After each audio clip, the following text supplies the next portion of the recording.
ಸ್ನೇಹಿತರೆ ನಮಸ್ಕಾರ. ತಮಗೆಲ್ಲ ತಿಳಿದಿರುವಂಗೆ SIRನ ಪ್ರೋಸೆಸ್ ಈಗಾಗಲೇ ಜೂನ್ 30ರಿಂದ ಆರಂಭವಾಗಿದೆ.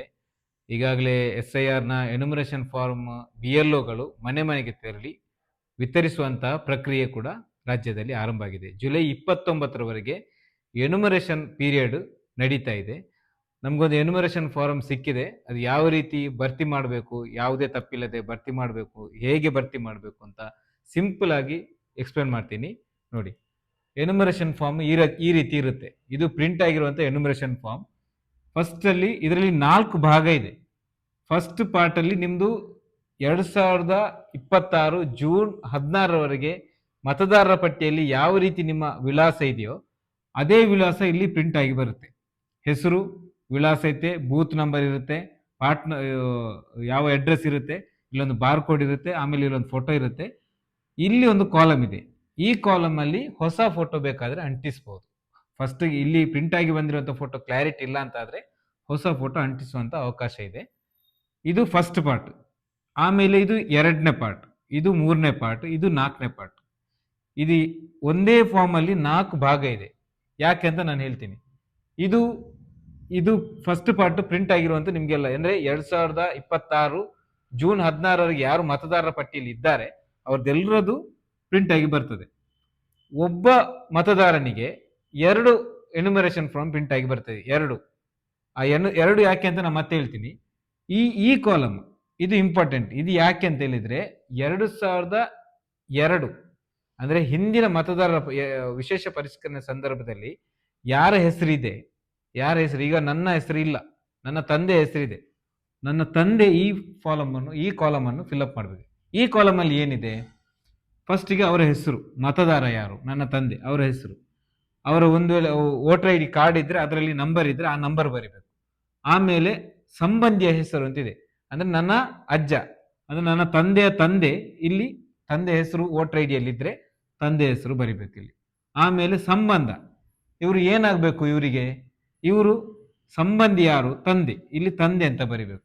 ಆಮೇಲೆ ಜಿಲ್ಲೆ, ಈಗ ಬೇರೆ ಜಿಲ್ಲೆಯಲ್ಲಿ ಇರ್ಬೋದು ಅಥವಾ ಬೇರೆ ವಿಧಾನಸಭಾ ಕ್ಷೇತ್ರದಲ್ಲಿ ಅಥವಾ ಬೇರೆ ರಾಜ್ಯದಲ್ಲೇ ಇರ್ಬೋದು.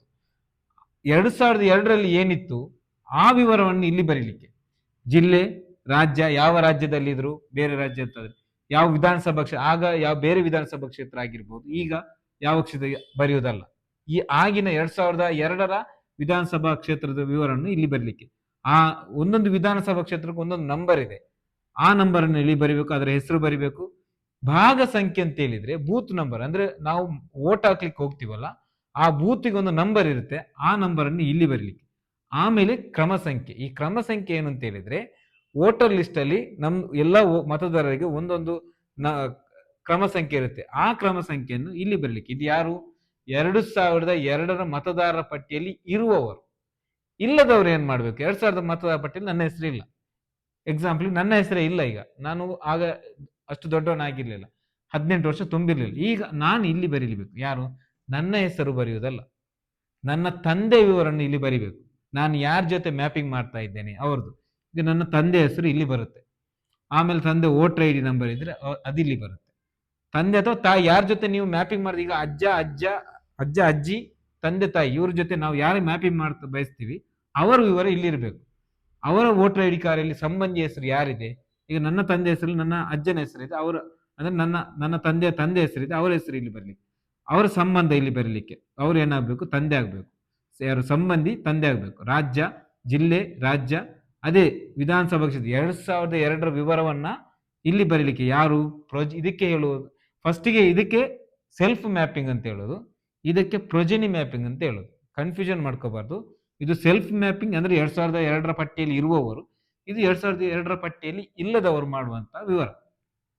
ಆಮೇಲೆ ಇದು ಇಂಪಾರ್ಟೆಂಟ್, ಇದು 2026ರಲ್ಲಿ ಏನು ವಿವರ ಇದೆ ಅದನ್ನು ಇಲ್ಲಿ ಫಿಲ್ಅಪ್ ಮಾಡ್ಲಿಕ್ಕೆ ಇವರು ಮಾಡಬೇಕು, ಇವರು ಮಾಡಬೇಕು. ಅಂದ್ರೆ 2002ರ ಪಟ್ಟಿಯಲ್ಲಿ ಇಲ್ಲದವರು ಮಾಡಬೇಕು, 2000 ಪಟ್ಟಿಯಲ್ಲಿ ಇರುವವರು ಮಾಡಬೇಕು.